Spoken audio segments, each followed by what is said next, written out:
All right, we're back. All right, well, smooth transition into this next item, so thank you very much for that.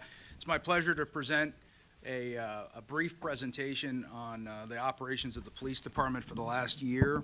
I'm going to give you some numbers, and there's been a lot to pare down.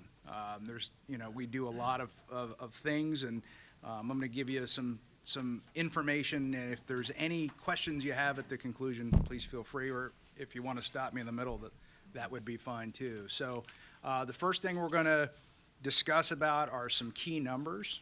I'm going to share with you that we handled 225,000 calls for service last year.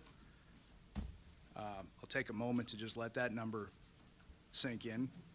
That is a 7.6% increase since 2018. A lot of what we're going to be talking about today is going to be based on what our 5-year averages are, so you can kind of see from 1 year doesn't make a trend, 5 makes a loose trend. But we have seen an increase in calls for service. We made 42,500 traffic stops. We issued 16,000 written warnings. We arrested 1,196 impaired drivers last year. If you think about that, that is an extraordinary number. That is, once again, an increase over the year before, which was an increase over the year before. And we continue to work hard to protect the drivers and occupants of our roadways. We know that traffic safety is a serious issue, and we're going to talk a little bit more about that in detail going forward. We conducted 1,300 field interviews, which is a very important part of police work. We investigated 4,642 vehicle crashes, and of those crashes, 1,244 were personal injury crashes. We handled 22 traffic fatalities, and the Virginia State Police handled another 13 in our jurisdiction. Typically, those would be on interstate roadways. I'm proud to say that we had 28,000 volunteer hours committed to the county, to the police department last year, and hats off to our staff of volunteers. We have some volunteers in our department that if you didn't know better, you'd think they were paid employees. They're there every day. They've got a smile on their face. They're always digging in and helping out. Some remarkable individuals. Our property unit handled 17,000 pieces of evidence, inputted 17,000. They handled 99,000 evidence transactions. Our personnel division processed 2,071 applications for employment. It's a pretty high number of employment requests. You'll also notice that we hired 50 people last year. We remain incredibly selective in terms of our staff. Our ECC handled 588,104 non-emergency calls and 187,583 911 calls. So a lot of work coming out of our ECC. We talk a little bit about our operational environment and how that has changed over the years. Again, looking at 5-year trends. What we've seen is an increase in our reported use of force. We've had a 20% increase in our reported use of force. And that sounds like a high number until we get to the next number, which is over the last 5 years, we've seen a 100% increase on assaults against police officers.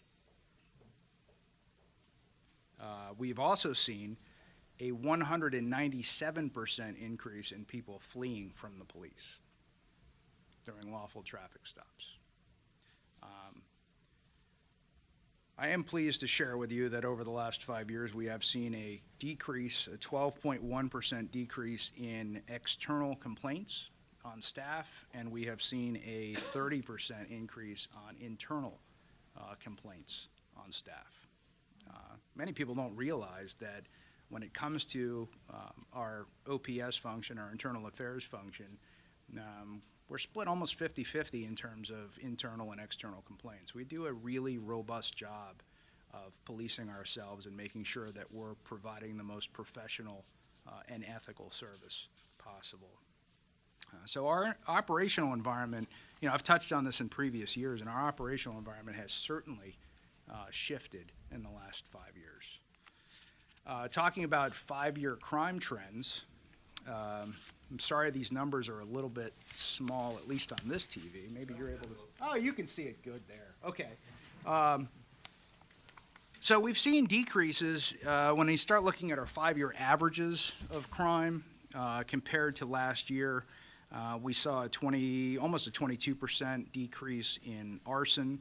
We did see increases in crimes against persons, a 9.4% increase in assaults, a 72% increase in homicide, and I should put that in context.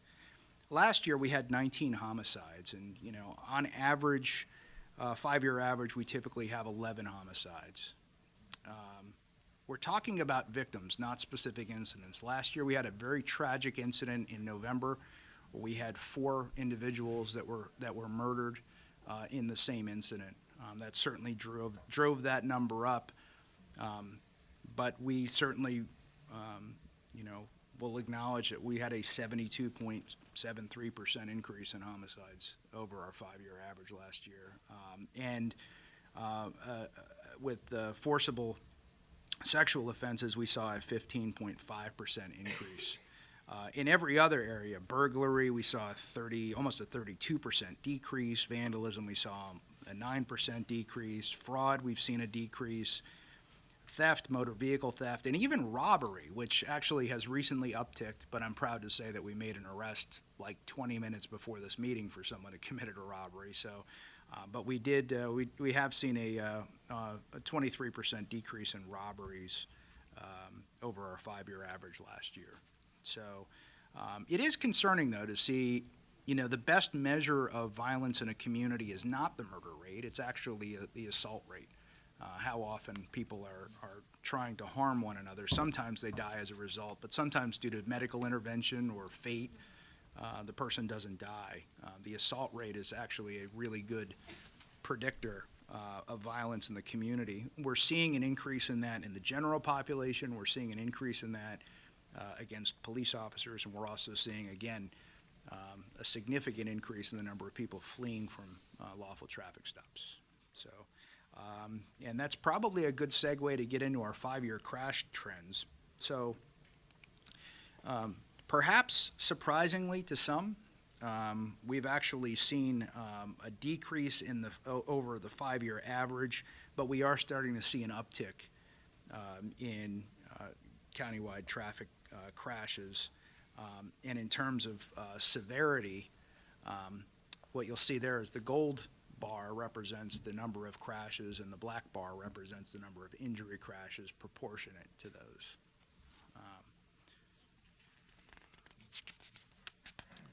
So as we start breaking down a little bit on crashes, what we see is that our 5-year fatality from traffic crashes with motor vehicle versus motor vehicle or motor vehicle versus fixed object, we see that we had 22 again last year. We had 20 the year before, 23 the year before that. Fairly consistent. So far this year, we're at 7. And of course, that is concerning. When we look at the next metric, which has to do with pedestrian crashes, pedestrian fatal crashes are up nationwide. We're seeing an uptick of impaired people who are walking across the street, people on bicycles, people who are walking across the street maybe who are looking at their phone and they're distracted, or you have people that are operating vehicles that are looking at phone. I think we probably have all seen people in the last maybe 24 hours operating a car looking at their phone. That's certainly, distracted driving is a concern. We had 5 people last year perish as a result of being struck by a car. So far we've had 1 this year. One of the key features of traffic safety is the enforcement of traffic laws. We've recently endeavored to enhance that capacity with our e-summons program. We're in the testing and pilot phase of it now. We contracted out with Tyler Technologies. We've got a test group of 13 officers who will be deploying this technology. And basically what this is, instead of handwriting a summons, you'll be able to swipe the driver's license, you'll be able to enter the offense, and you'll be able to print out the summons. And that's a significant savings of time. It's also an enhancement to the safety of the officer as well as the person who's being stopped. If they're, let's say they're running late for work, they probably don't want to sit around and wait for 15 minutes for a summons to be issued. We can issue it a lot faster and they can be on their way, hopefully safely after that. Our vendor's currently working to overcome some connectivity issues with the printers and devices. This is common with technology. They're also completing testing to interface with the Virginia Supreme Court, which will allow the summonses to be electronically transmitted directly. That'll be, again, that's more efficiency. We will go live with this system as soon as those issues are mitigated. So, moving on to a topic that I know is near and dear to a lot of our hearts, mental health trends. So we look at, over the course of the last 5 years, we see a steady increase in the number of calls relating to mental health. Specifically 634 in 2017, and that number has increased to 1,152 last year. And it has been, as you can see on the chart there, a fairly steady incline. Moving on to the 7-month review, we'll talk a little bit about our TDO and ECO process, the number of patients that we've taken to facilities for committal and evaluation, and what we have represented in the black bars are the number of patients that we've transported, and what we see in the gold bar are the number of hours that our staff have committed to those processes. It is not uncommon for us to be with a patient for 12 hours. It's a tragedy, it's a crisis. To be frank with you, we wouldn't handle someone who we've arrested for committing a murder the way that the system is set up for us to process people who have said, I need mental health help. And that's a tragedy, and I know that it's something that the governor's office is working on right now. But as of right now, the mental health system in the Commonwealth of Virginia and through much of the nation, frankly, is broken. The capacity is lacking.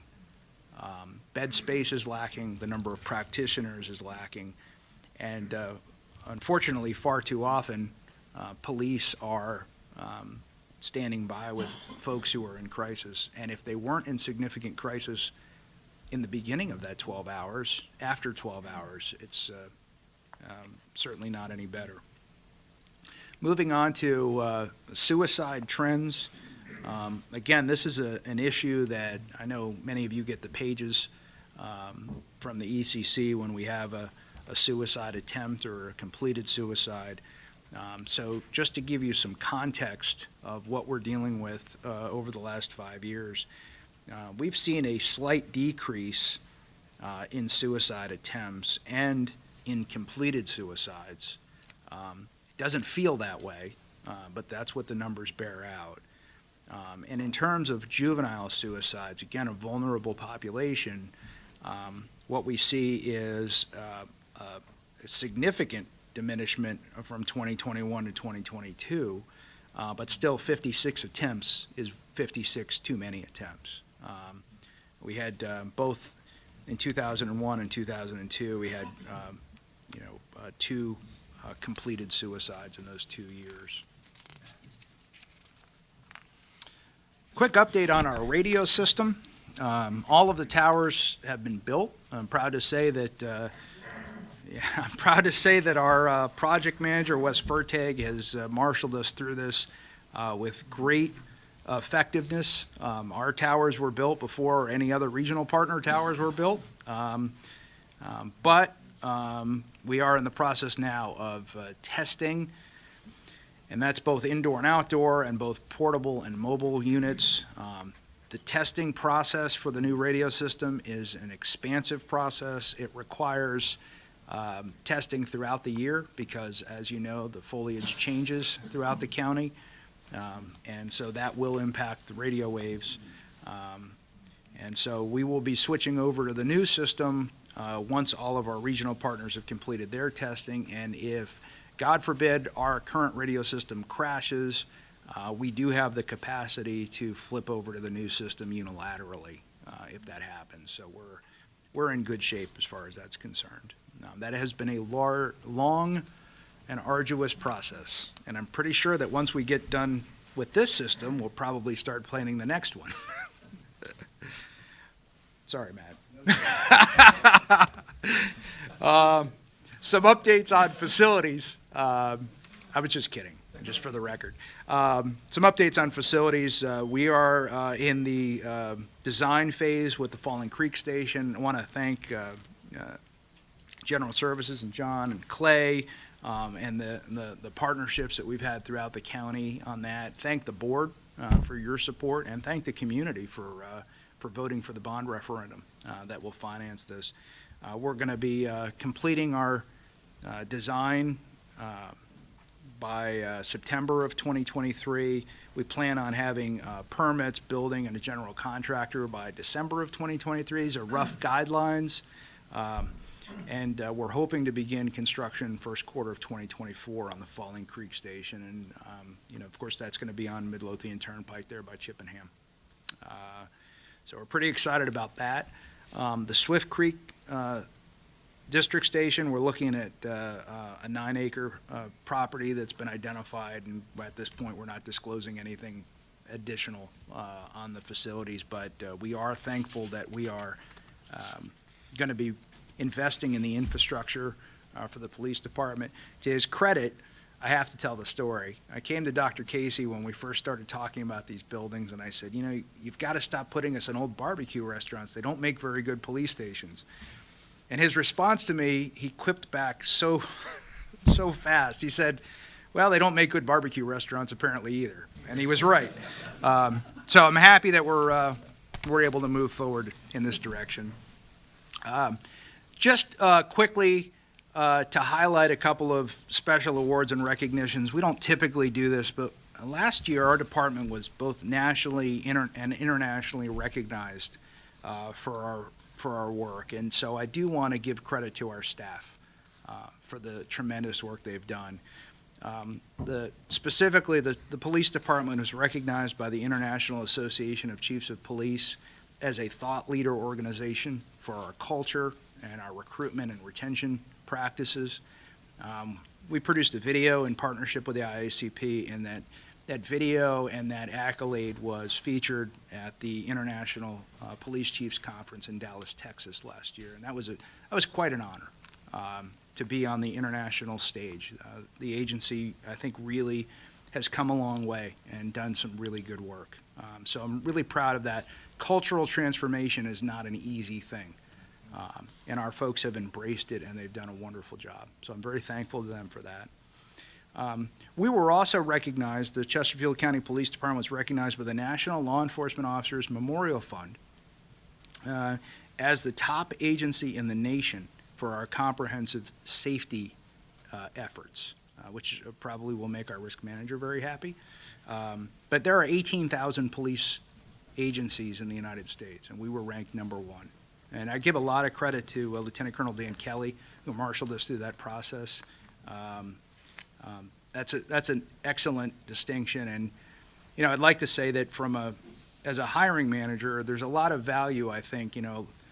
I know my mom didn't want me to be a police officer 30-something years ago, but working in the police department that has the best rating for comprehensive safety is something I think that, if someone is considering a career in policing, you can tell your mom you're applying here, and maybe she'll support that. We were also honored by the Virginia State Police as being the largest agency in Virginia, or the most effective large agency in Virginia in recovering stolen vehicles. And shout out to Jennifer Porter, who was named Virginia APCO Emergency Telecommunicator of the Year. And she's going to be recognized in Williamsburg, Virginia on May 9th for that honor and distinction. So we're really thankful and proud of our ECC partners and the great work that they're doing. And then finally, I just wanted to invite you and the public to our annual police memorial, which is on May 9th at 11 a.m. And that is at the memorial courtyard next to our historic courthouse outside. With that, I appreciate your time and attention, and I'll take any questions you may have. Dr. Miller. Yeah, just a quick comment in that I did a ride-along last week, and while I was out there with the police officer, he said, you know, I've been policing now for a little while, and I used to jump from police department to police department about every 2 years. He said, and I've been with Chesterfield now for 6. He said, I think that the 2-year jumps aren't happening any longer. And I think it's a big testament to the culture of the police and what you dictate and what you put forward out there. It makes a difference, and you can tell, I could tell, when I was riding with him how much he enjoys his job. It's not an easy job, but it's one in which he truly enjoys being with Chesterfield County. So thank you for that. Thank you. Appreciate that. Other board members? Mr. Chair. Chief, thank you. That was a very comprehensive presentation, and obviously we are concerned about some of these numbers, and you and I spoke a little bit about this, the number of police pursuits being as high as it is, the number of police assaults being as high as it is, and then some of these crimes involving a sexual assault, an assault, obviously just very concerning. And so as a board, obviously, we look at all of this from a policymaking perspective in a locality. And I'm just curious what you're seeing. I know that you are head of the Chief Association, I believe, statewide. Yes, sir. And so you get to see a lot of other departments and what they're doing. And is there anything we can do?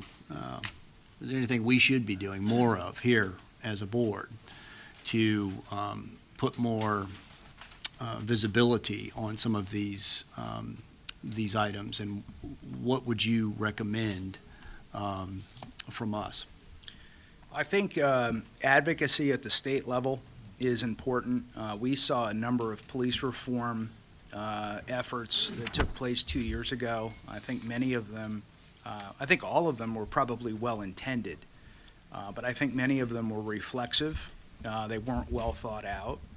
And what we have seen is a wholesale emboldenment of those who don't have any issues preying against people. A sense of, reform is supposed to help. Reform is supposed to improve. But a lot of the reform efforts that we saw moving forward really tied our hands and made it very difficult. The traffic code is incredibly complex. Mm-hmm. I think it's important that we have the ability to enforce traffic laws. What we have seen is that, you can modify the traffic laws of Virginia, but the laws of physics catch up. And we don't enforce traffic laws for revenue. We don't enforce traffic laws because of quotas or anything like that. I'll tell you, the number one reason why we enforce traffic laws is because each and every one of us have had to knock on the door of somebody's family and tell them that their loved one has been killed and is not coming home. And there is no call in this profession that I have ever experienced that is more impactful. I remember every one I've ever done, and I wish that I never had to do any of them. And that has always been my motivation for traffic enforcement. And to a person, I talked with our traffic sergeant yesterday, same exact sentiment. We don't want to have to come to your house, knock on your door, and tell you that someone you love is not coming home. That is a significant motivator. Anybody out there saying that traffic enforcement is being done for any other reason has never had to deliver that news. And that's just the truth. Unfortunately, during the era of police reform 2 years ago, as a member of the Virginia Association of Chiefs of Police, we were given 30 seconds to speak on any legislative issue before it was, during the debate process. That is not enough time to have people at the table to have a substantive discussion about public policy. So essentially, the people that are in it, that are doing it, that know it best, didn't get a voice in the discussion. That needs to change. So any opportunity for statewide advocacy for any safety-related matter would be appreciated. Thank you. Thank you. Mr. Holland? Thank you, Mr. Chair. Thank you, Chief, for being here and sharing all those statistics. I was particularly pleased to see the drop in complaints, internal and external. I applaud you for the culture that you have installed and for what you're doing to make sure that our citizens are protected and treated as they should be in our communities. And regarding the crashes, do you think that most of those are due to speeding? Because I receive a number of complaints from citizens who are concerned about speeding in their neighborhoods, on their street. And it concerns me because when you speed, you can run, as we saw just last week, you can run into a 3-year-old, as was done on Wormsley Boulevard just the other day. So speeding is an issue of concern. So anything we can do in that regard to help mitigate the speeding in some of our neighborhoods, where the speed limit posted is 25. But I'm sure people are going 45, some cases 50. And even worse, I've seen citizens pass in no passing zones on 2-lane roads, which is horrendous. So anything we can do in the area of speed in our neighborhood would be most appreciated. Again, thank you, because I know policing is a very, very challenging job. In the military, in the U.S. Army, I was a military police, and I patrolled Fort Bragg and Fayetteville City in joint patrol, so I know how difficult it can be out there and dealing with that. But this was, so it was a challenging job that I did enjoy in many cases, but as you point out, it can be quite challenging, policing. So I just want to point out those two things about speeding, crash, and protection in our neighborhoods. Yes, sir. We've identified a number of causal factors for fatal crashes. Speed is absolutely one of them. Also distracted driving, impaired driving, and a lack of seatbelt usage. I am proud that our staff came up with a In Memory Of campaign last year, where we worked with survivors of those folks that we did knock on their door and share with them that a loved one had been killed.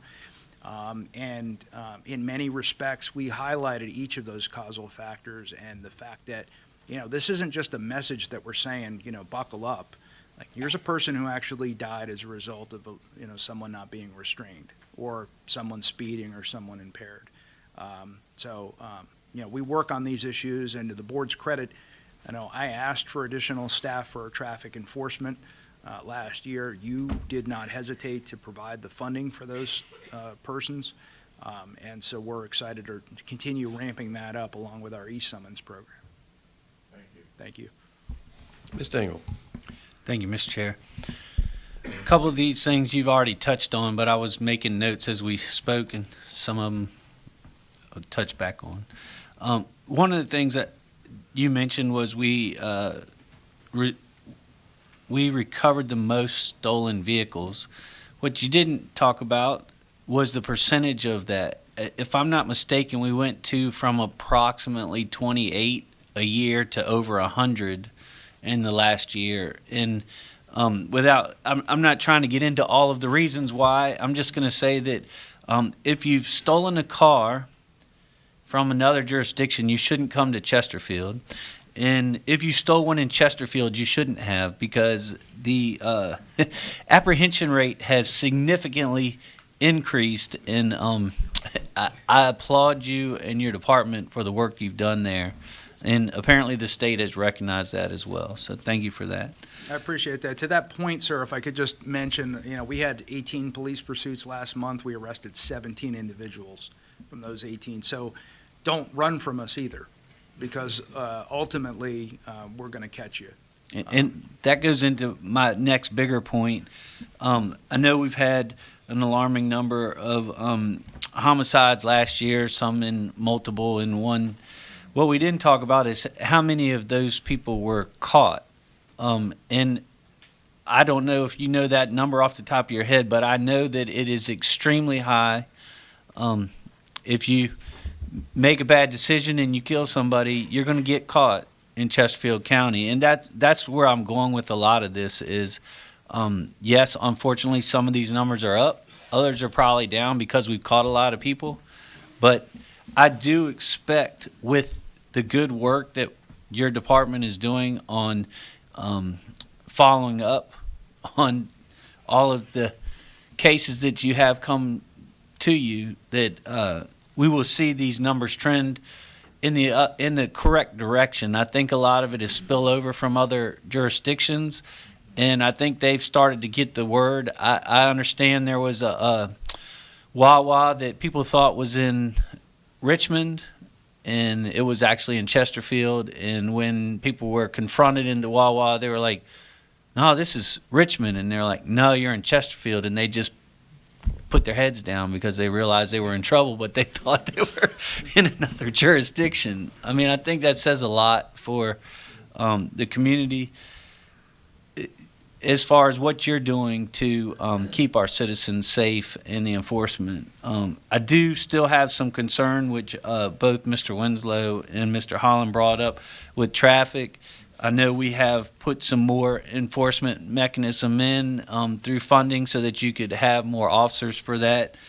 And I know state code doesn't always make it easy. Is there anything else in county code that we can do to better assist our officers? And is there any other public announcement campaigns that we can put out there? Because it's not sexy, but probably the number one and number two things that I hear about is trash and traffic. Mm-hmm. And we need to take that, as much as I know your officers are taking that very seriously, what can we do to better equip you so that we can address some of these issues with traffic?